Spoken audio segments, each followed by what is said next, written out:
नमस्ते दोस्तों, आपको आपकी चैनल रहस्यमय उड़ीसा में स्वागत करते हैं। हमें आशा करते हैं कि भगवान श्री श्री जगन्नाथ जी की कृपा से आप सभी कुशल पूर्वक होंगे। अनंत कोटि विश्व ब्रह्मांड के स्वामी भगवान श्री श्री जगन्नाथ की श्री चरण कमल में यह अधम दास का कोटि कोटि नमन। भगवान श्री जगन्नाथ की लीला बड़ी अद्भुत है। ज्ञानी इसे समझने की प्रयत्न करते हैं, लेकिन भक्त इसे देखकर अपनी मन ही मन बड़ा आनंद प्राप्त करता है। जो इसे समझने के प्रयत्न करते हैं वो कभी भी भगवान को प्राप्ति नहीं कर सकते।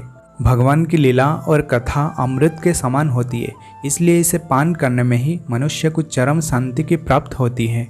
मनुष्य को वास्तविक आनंद की प्राप्ति तब होती है जब वो भगवान की वो सच्चिदानंद स्वरूप का ध्यान करता है।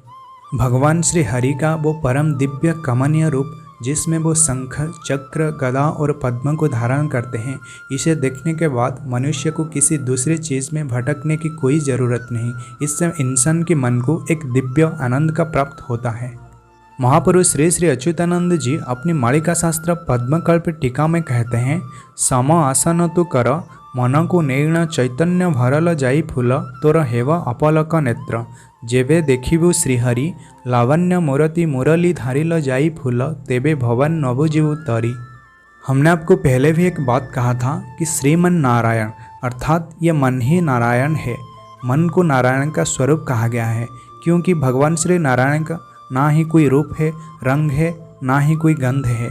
इसी तरह यह मन का ना ही कोई रूप है, रंग है और ना ही कोई गंध है, इसलिए मन को नारायण का स्वरूप बताया गया है। भगवान श्री हरि भगवान श्री नारायण जैसे अविनाशी है, उनका कोई आदि नहीं ना ही कोई अंत है। ठीक उसी तरह यह मन का कोई आदि नहीं ना ही इसका कोई अंत है। हम सभी को ये बात पता है कि मन हमेशा अस्थिर रहता है। एक बार भगवान श्री कृष्ण को अर्जुन ने गीता में कहा कि प्रभु, मेरे पास इतना शक्ति और सामर्थ्य है कि मेरे सामने आने वाला आंधी और तूफान को मैं रोक सकता हूँ, लेकिन यह मन का वेग को मैं नहीं रोक सकता। भगवान श्री कृष्ण थोड़ा सा मुस्कुराए और उन्हें कहा कि अर्जुन, तुम अपनी मन को नियंत्रण में रखने के लिए एक उपाय करो। तुम पहले अपनी इंद्रिय को अपने नियंत्रण में रखो, जिसके प्रभाव से तुम्हारा मन भी अपने नियंत्रण में हो जाएगा। नहीं तो मन को कोई भी बस में नहीं कर सकता।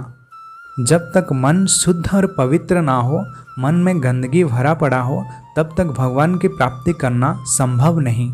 इसलिए महापुरुष भी यहाँ कहते हैं कि पहले तुम मन की सफाई करो, क्योंकि बिना मन के सफाई के भगवान श्री हरि का दर्शन ये बिल्कुल असंभव है। मन कोई वस्तु नहीं जिसे हम साबुन से साफ कर दें। मन को साफ करने के लिए पहले हमारे अंदर चेतना शक्ति को जागृत करना होगा। इसलिए महापुरुष हमेशा कहते हैं कि तुम मन को लेकर चेतना के साथ जुड़ने का प्रयास करो। जब ये काम हो जाएगा, उसी पल ही तुम्हें भगवान की प्राप्ति हो जाएगी। भगवान श्री हरि का दर्शन इतना सहज नहीं, लेकिन जब तुम एक बार मन को चेतना के साथ जोड़ दोगे, तब तुम्हें भगवान श्री हरि भगवान श्री कृष्ण का वो परम दिव्य सुंदर रूप, जिसमें वो हाथ में मुरली हाथ में बांसुरी धारण करते हुए दिखाई देंगे। इसके दूसरे पंक्ति में महापुरुष श्री अच्युत कहते हैं, भक्त अंक सुख बेल बही आसुछि श्रुत प्रकारल जाई फूल आसे पाषांडंक दुख बेल। सत्य, त्रेता, द्वापर और कली, इन 4 युग में भक्त हमेशा कष्ट में रहा और इसी घोर कलिकाल में भी भक्त अत्यंत दुख और कष्ट में जी रहा है। महापुरुष श्री श्री अच्युतानंद जी कहते हैं, जब भगवान श्री अनंत किशोर अनंत युग में राजत्व करेंगे, तब भक्त लोगों को परम शांति और अनेक सुख प्राप्ति होगा। वो भक्त लोग सत्य, त्रेता, द्वापर और कली में जितना कष्ट सहन करके आए हैं, उससे 100 गुना ज़्यादा उन्हें खुशी प्राप्त होगी। घोर कली के प्रभाव से भक्त अभी चोरों की भांति जी रहे हैं, जैसे उन्हें इस दुनिया में जीने का कोई अधिकार नहीं।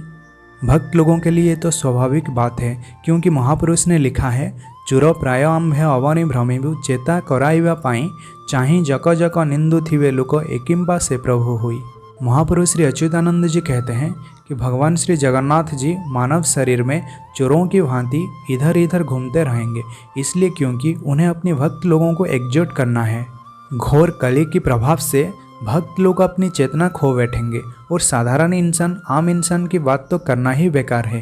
इसी हालत में भगवान अपने भक्तों के अंदर चेतना शक्ति की जागृत करेंगे, ताकि वो अपने आप को पहचान सकें। हम सभी ऐसा सोचते हैं जब भगवान श्री जगन्नाथ कल्कि अवतार धारण करेंगे, जो कल्कि अवतार को 10 अवतार में सबसे श्रेष्ठ और शक्तिशाली अवतार बताया गया है, तो वो एक पल में सभी म्लेच्छ लोगों का विनाश कर देंगे। वास्तव में इससे पहले बहुत कुछ चीज़ होने वाला है जो हमें किसी ने कभी बताया नहीं। भगवान को दया सिंधु और करुणा सागर कहा गया है, अर्थात भगवान श्री हरि साक्षात दया और करुणा का मूर्तिमान स्वरूप है। हम सभी उनके संतान हैं। वो जब देखते हैं कि मेरे संतान मेरे द्वारा कही गई बातों को ना मानकर इधर उधर की फालतू चीज़ों में अभी डूब रहे हैं, तो उन्हें कितना कष्ट और उन्हें कितना दुख हो रहा होगा। भगवान कल्कि अवतार को धारण करने से पहले समस्त मनुष्य समाज को एक चेतावनी देंगे, जैसे कि अभी करुणा के रूप में भगवान एक चेतावनी दिए थे, लेकिन हम इंसान लोग इसे सही तरह से समझ नहीं पाए। जब भगवान श्री माधव कल्कि अवतार धारण करेंगे, उनके सामने माता पिता भाई बहन सगे संबंधी ये कुछ भी दिखाई नहीं देगा। उन्हें सिर्फ एक ही चीज़ दिखाई देगा, जिनके पास सत्य और धर्म होगा वही लोग सिर्फ बच पाएंगे। आपके मन में हमेशा एक सवाल होता है कि दुनिया में अभी पाप का मात्रा इतना बढ़ चुका है, लेकिन भगवान चुपचाप क्यों बैठे हैं?